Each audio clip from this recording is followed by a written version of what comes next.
Okay, folks, this is Brian Krug again, welcoming you back to our second International Webinar Conference from e-GRO. And our sponsors for today's conference is Proven Winners. We want to thank Proven Winners for their gracious sponsorship of this. Their sponsorship has made it possible to make this webinar free of charge to everybody. We're wrapping up our day here. We just got a couple more talks to go. Appreciate all of you being a part of this webinar. For those of you who might not have been in on this so far, I just want to make sure that I keep everybody up to date of what's going on. If you want the handouts for these sessions, if you look under the materials section of your go-to training control panel, you'll be able to download a PDFs for these sessions. We're taking questions at the end of each session.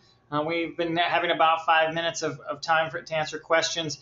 Please type in your questions in the chat section of that same control panel. If you don't get your question answered or you have questions that comes up in the future, please email our speakers.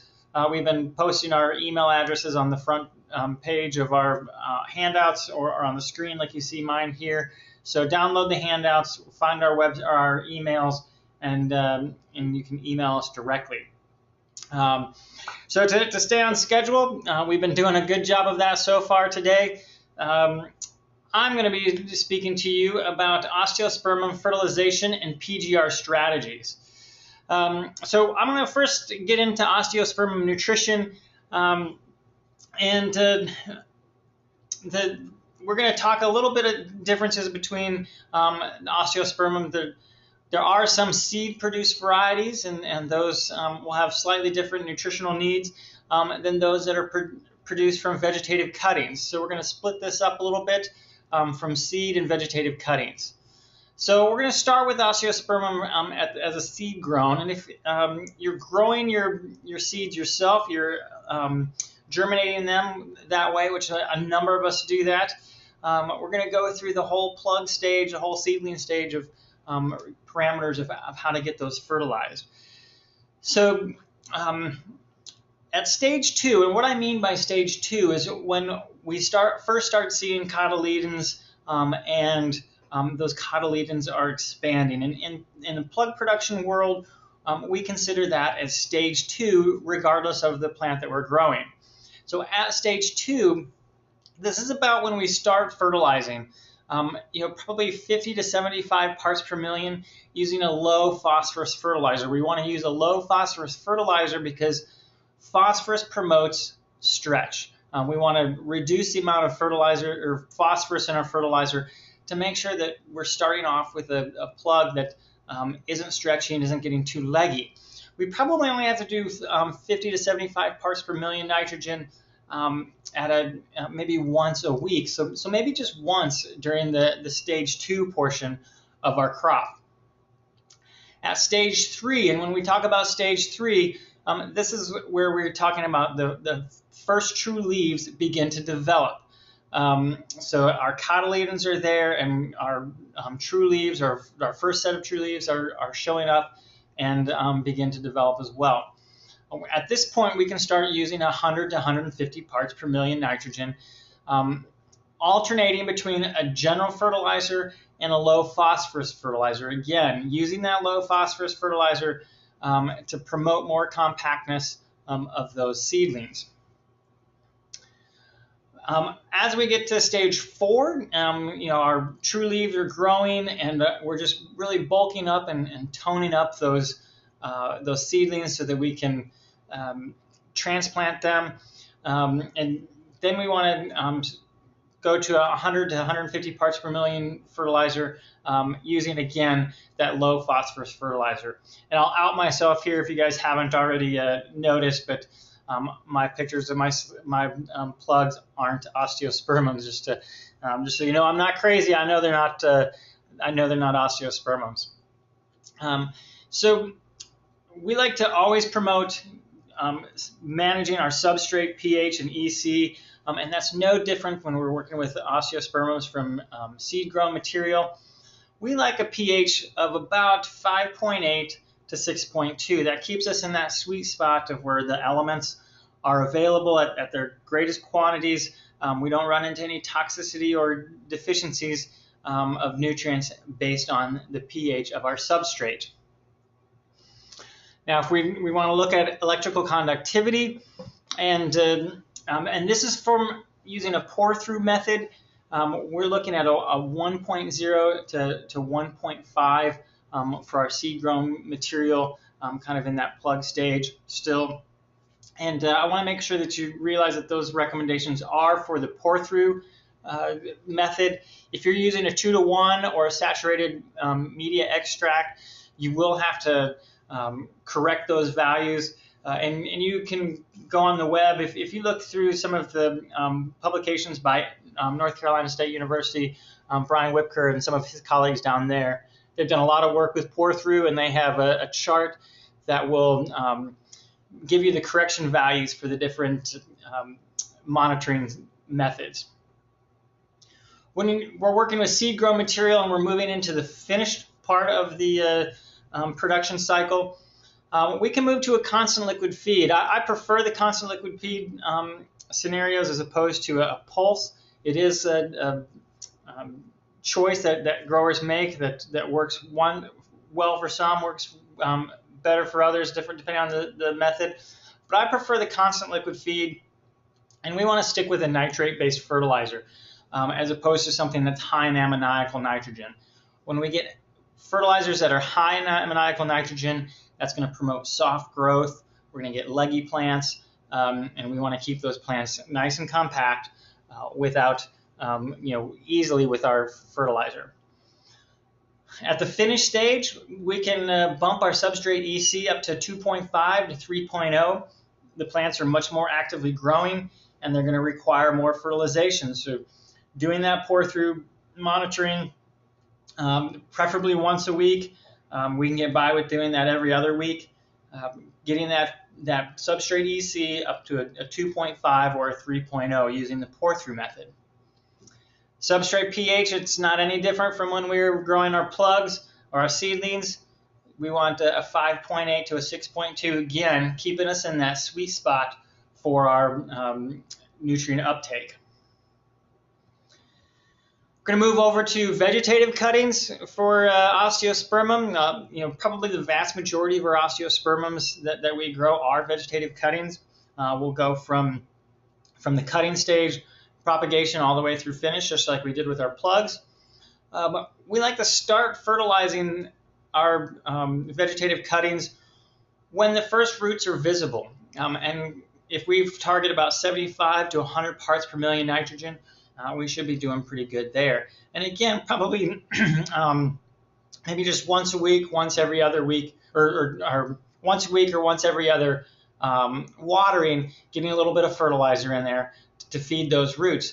With propagation and with vegetative cuttings, that the mist that we're using to keep the humidity high on these cuttings can really leach out the nutrients in the substrate in the leaves. So we do need to get the nutrients back into the substrate as soon as those nutrients, or as soon as the roots are available there to take up nutrients. As they develop more roots, we can bump our fertilizer rate up to about 150 parts per million nitrogen. And when they're ready to finish, we're putting them into our finished pot, transplanting them, and just letting them grow on. We can bump our nutrition up to 200 to 250 parts per million nitrogen. And just like with the seed-based Osteospermum, again, about 5.8 to 6.2 for a substrate pH. And our pour-through method, again, for electrical conductivity, trying to maintain something at a 2.6 to a 3.0 millisiemens per centimeter. A lot of times people will do a tissue analysis for diagnosing any problems. I don't usually recommend doing a regular tissue analysis of a short crop like Osteospermum. Usually by the time you get the tissue values back, if you're doing it on a monitoring basis, it's probably too late. But if you are doing tissue analysis because you're trying to solve a problem you've been presented with, and you haven't been able to track it down any other way, here are some guidelines for the tissue values that you might see that you would expect to see in vegetative cuttings, plant osteospermums that derive from vegetative cuttings. Now you notice we have two different columns here, the young and mature. And many times with any of the plants that we grow in the greenhouses, we're just given one value, and it's not delineated between the age of the plant. We've been doing some work with different crops, and osteospermums is one of them, that we've been monitoring the tissue values at the different ages of the plant. So here we have it broken down from all our nutrients from the young and mature stages. And you'll notice that generally our mature stages, we have less lower values for our tissue values of the elements. That's usually because we have the dilution effect. As the plant is putting on more mass, more dry matter, you'll notice that a lot of these nutrients are expressed in either percentages. So as the plant gets bigger, the percentage, the concentration of that nutrient goes down. To extrapolate this out, this is how we've come up with those values. We looked at a couple of different Osteospermum cultivars, and we grew them for 10 to 12 weeks, and we harvest tissue every 2 weeks. So instead of coming up with just a flat line recommendation, we've been able to look at the concentrations that we should see in tissue over time, and you notice that it's very variable depending on the age of the crops. So that's where we pulled that information from our last slide. So just to recap this as far as the nutrition goes, to have success with osteospermums, you want to target the right fertility for the different stages of crop. And we talked about that with the different stages of the seedling stages as well as vegetative propagation, and making sure that we're not over or under fertilizing depending on the stage of the crop. The best way to avoid any nutrient problems in any crops, and it's no different with Osteospermum, is to test the substrate pH and EC. This will give you an idea from the electrical conductivity of how much fertility or soluble salts is in the substrate and available for the plant. The pH will tell you if the substrate pH is in an appropriate range so that the plant can access the nutrients that are available, that are present in the substrate. If you run into a problem and you can't troubleshoot that by the substrate pH or EC or just the fertilizer you're using, it's going to be time to take some tissue samples. But this is something that I don't rely on heavily, only when this is usually a last resort, especially with, like I mentioned before, a crop that's just a 8 to 12 week crop like we have with Osteospermum. So wrapping up the nutritional part of growing Osteospermums, we're going to look at the PGR use. And I do want to reference back to the nutritional part. Oftentimes we can manage our plant height with our fertilizer selection, and that's why I was mentioning using fertilizers low in phosphorus and fertilizers that have a higher ratio of nitrate nitrogen to ammoniacal nitrogen to promote the short, compact growth. But as with anything, there's never a silver bullet. There's never just one way to do it or one way that we have available to do anything in the greenhouses. And PGRs is a great tool to manage height in plants. Now, one thing with PGRs is that PGRs don't make plants shorter. Once the plants have grown and stretched, we're stuck with them unless we pinch them and put our production cycle back a couple of weeks. We can't make plants shorter. So if we're going to use PGRs, we're using them to anticipate any height problems and control the height growth before it ever happens. So this is the next few minutes I'm going to do just a summary of some PGR trials that we've done at UNH. over a 2-year period with Osteospermum. We use foliar sprays using uniconazole, paclobutrazol, fluorprimidol, and chlormaclot chloride. I'm using the common names here instead of the trade names. So uniconazole is Sumagic or Concise. Paclobutrazol is Bonsai, Piccolo. Fluorprimidol is Top Floor, and chlormaclot chloride is the Cyclocell type products. Substrate drenches, we use the same products and compared them to foliar sprays.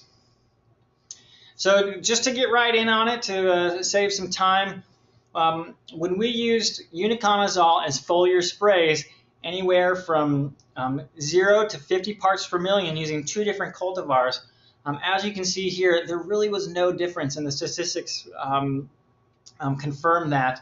The lower pictures you might see some differences in these pictures, but when we did the statistical analysis, there was no differences using uniconazole as a foliar spray. And same goes with fluorprimidol foliar sprays. Anywhere from 0 to 50 parts per million, we just didn't see any statistical differences. And really, when we look at the pictures, there wasn't any visual differences in foliar sprays using fluorprimidol. Now, when we start getting into the chlormaclot chloride or the Cyclocell foliar sprays, now we're starting to see some visual differences. And we did see some statistical differences.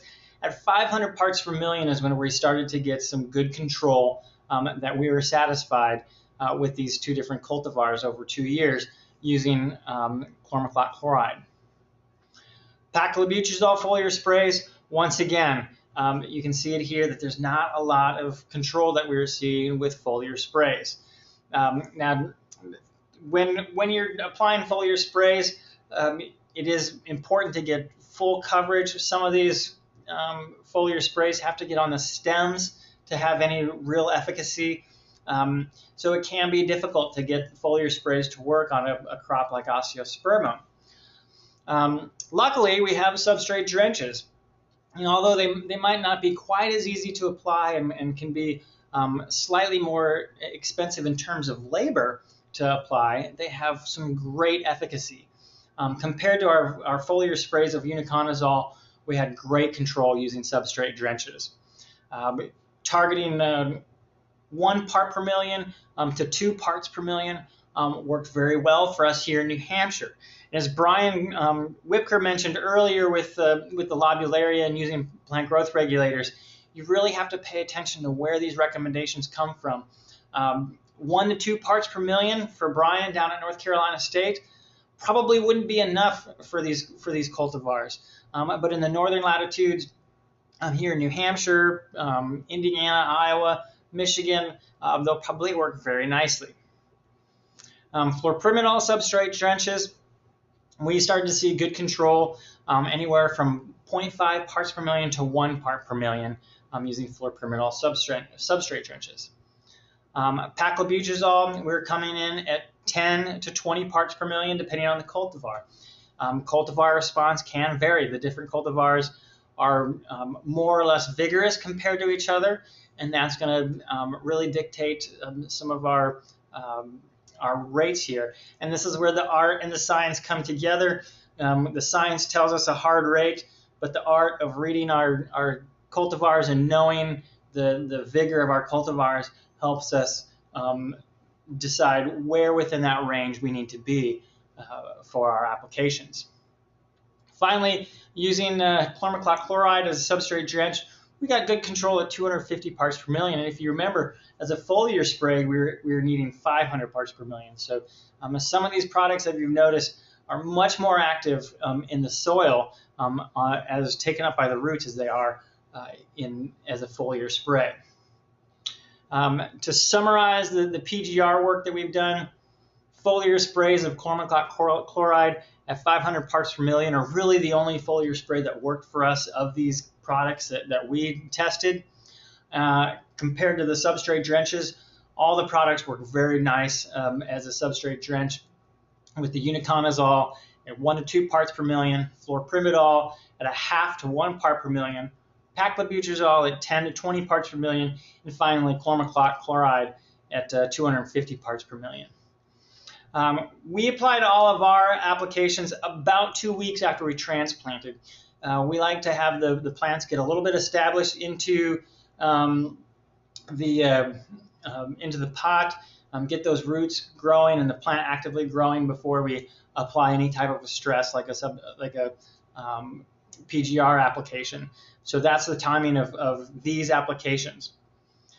Just some guidelines to use. Always perform on-site trials. Just because myself or one of my other colleagues say that these are the rates that work, I really caution you from going all the way and applying those rates to your whole crop. Test it out and see how it works in your greenhouse, in your growing conditions on a small scale of your crops. And then if it works well, deploy those rates at a larger rate. If you're going to do foliar sprays, we typically recommend a water volume of about 1/2 gallon of spray solution for 100 square feet. The longer you let these products be on the plant before they dry, the better efficacy you're typically going to have. So applying it on a cloudy day or a cool day where it's not going to evaporate really fast is going to give you a better chance. If you over-apply foliar sprays and anything that drips off the leaves and ends up into the substrate is effectively giving you a drench effect. So keeping that water volume at about a 1/2 gallon per 100 square feet is going to give you the best results. Using substrate drenches, the volume that you use is very important. 2 ounces for a 4-inch pot usually works well, or 4 ounces on a 6-inch pot. If you apply 4 ounces on a 4-inch pot of a 1 part per million mix, you're essentially double applying the PGR, and you will probably get a more dramatic effect. If you can, try not to water those plants for a day or two to allow that solution to be taken up by the plants. Make sure that they're not going to require any irrigation immediately after you apply the PGR. When you're mixing the PGRs, and this goes for any crop that you're growing, not just Osteospermums, be accurate and be precise. Be sure that you are doing a good job of mixing things up and measuring things, and make sure that you do it the same way every single time so that you get good results. Using good measuring equipment is very important. If you're going to be measuring solids, and for PGRs, that's usually just the diminozides, make sure you use a good scale.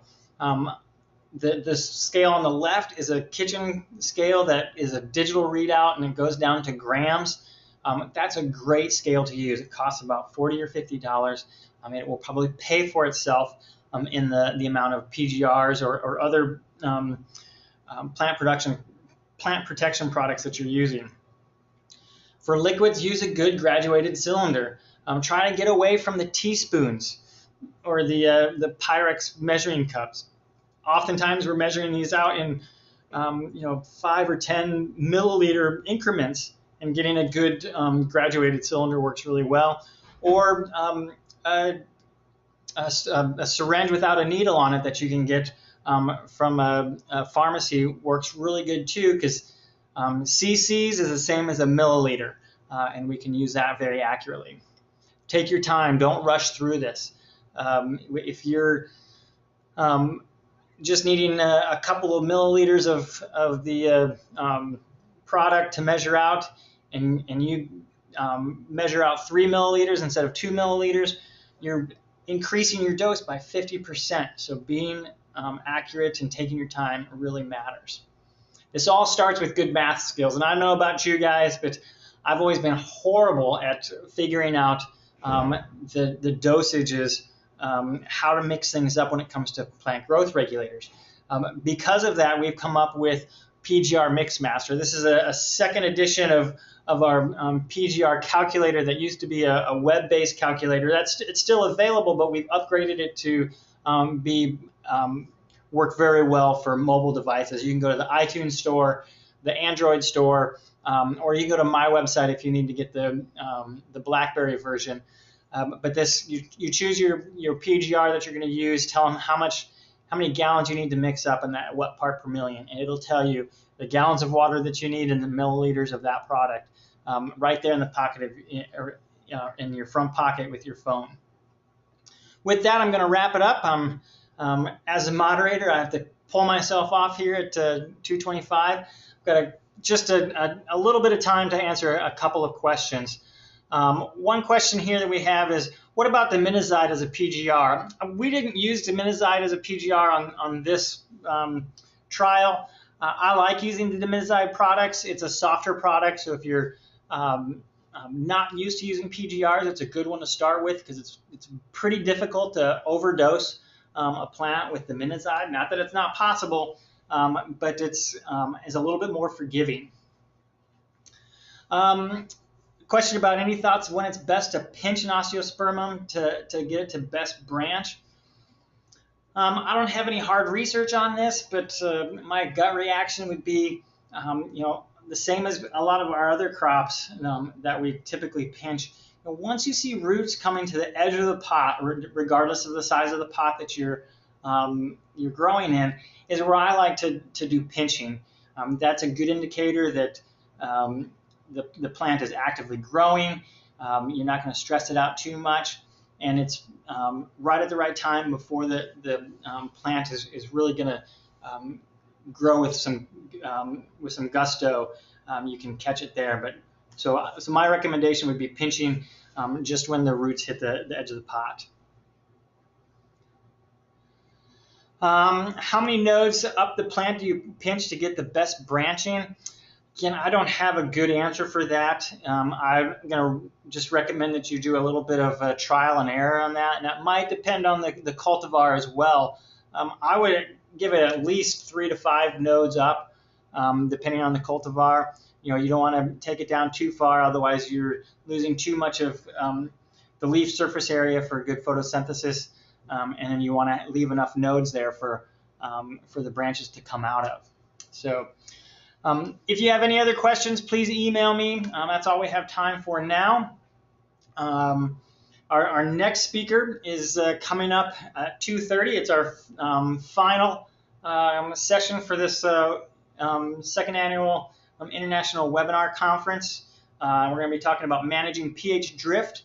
Brian Whipker from NC State is going to head that one up. So give us about 2 minutes to change this around a little bit, and we'll finish up with Brian.